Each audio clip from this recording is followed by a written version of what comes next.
Well, Mutt and Jeff, they called me from the syndicate last summer and said that the man that was doing it was getting pretty old. He was ready to retire, and it was going to a new syndicate, and would I be interested in drawing it? Of course, I said yes. And that's basically the story of how George Brysacker took over the reins of America's oldest daily comic strip. It's a little bit intimidating. Bud Fisher, who created the strip, was such a genius, and you go back and you read that stuff and realize that he was the first person to do that.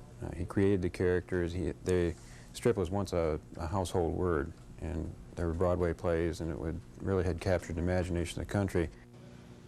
George is certainly no stranger to comic strips. Since he joined the Charlotte Observer in 1973, he has had 2 strips of his own.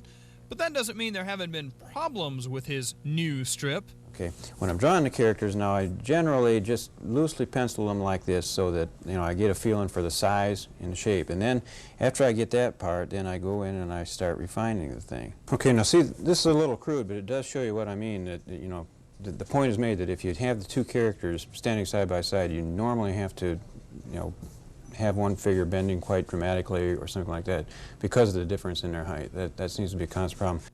The Mutt and Jeff strip has seen a slight decline in popularity over the years, but George is trying to change that by bringing the strip more up to date, like with these panels.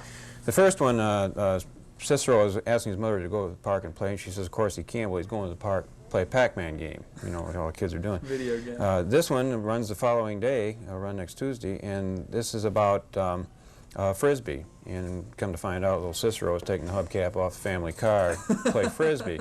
But you know, these are 2 things that probably haven't been done in Mutt and Jeff for a long time. And, George works about 3 weeks ahead on the strip.